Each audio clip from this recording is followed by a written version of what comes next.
After the Israelites camped in the plains of Moab, across the Jordan from Jericho, Balak, the king of Moab, grew fearful.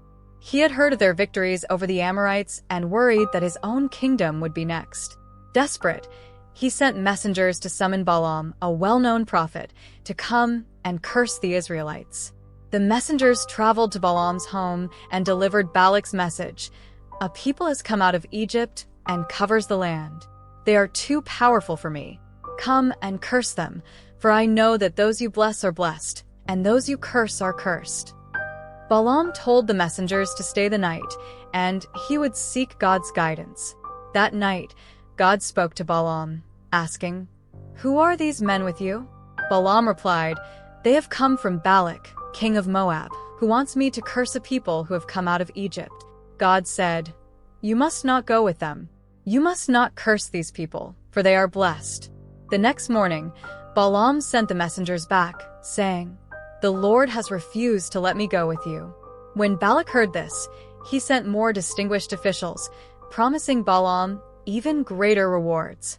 But Balaam answered, "Even if Balak gave me his palace filled with silver and gold, I cannot go beyond the command of the Lord my God. But stay here tonight, and I will see if the Lord has anything more to say."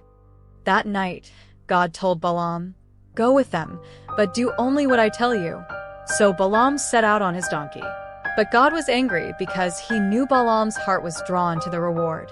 An angel of the Lord stood in the road to oppose him. Balaam couldn't see the angel, but his donkey could. The donkey turned off the road, crushing Balaam's foot against a wall. Enraged, Balaam beat the donkey. Then God opened the donkey's mouth, and it said, "What have I done to make you beat me these 3 times?" Balaam replied, "You have made a fool of me. If I had a sword in my hand, I would kill you." The donkey said, "Have I ever behaved like this before?" "No," Balaam admitted.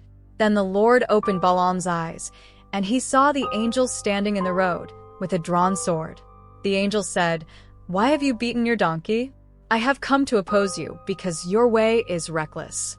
If the donkey had not turned away, I would have killed you."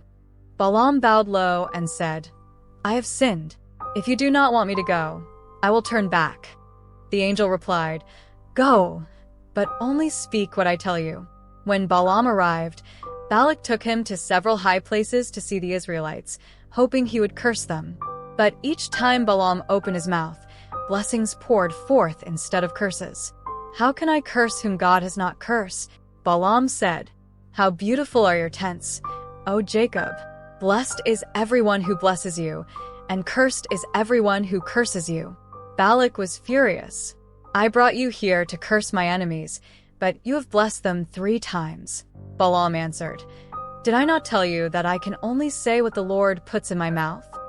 Balak sent Balaam away in anger, but before he left, Balaam prophesied about the future of Israel and its enemies.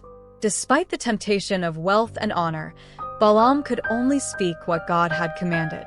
While the Israelites were camped in the plains of Moab, they began to sin by engaging in sexual immorality with Moabite women. The women invited the Israelites to sacrifice to their gods, and the people ate and bowed down to Baal of Peor, violating their covenant with the Lord. God's anger burned against Israel, and he said to Moses, "Take all the leaders of these people, kill them, and expose them in broad daylight before the Lord, so that the Lord's fierce anger may turn away from Israel." Moses ordered the judges of Israel, "Each of you must put to death those of your men who have joined in worshipping Baal of Peor."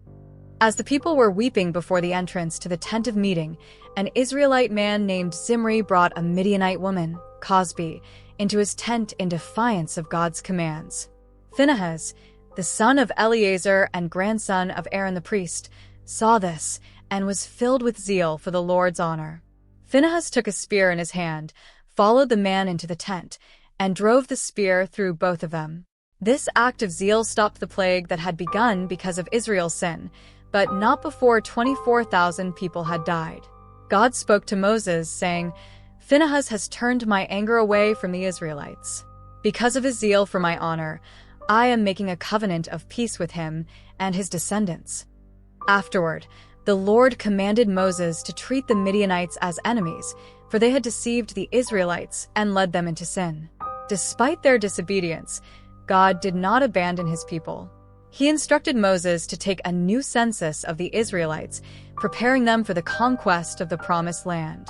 Though many had perished because of their sin, God was ready to lead the next generation forward. This story teaches that while God's blessings and protection are powerful, they require obedience and faithfulness. Sin has serious consequences, but God's mercy is always available for those who turn back to him. Phinehas' act of zeal reminds us of the importance of standing up for righteousness, even when it's difficult. In the end, God's promise to his people remained steadfast. He guided them toward their inheritance, showing that even in judgment, his ultimate desire is to restore and bless those who follow his ways. Thanks for watching this video.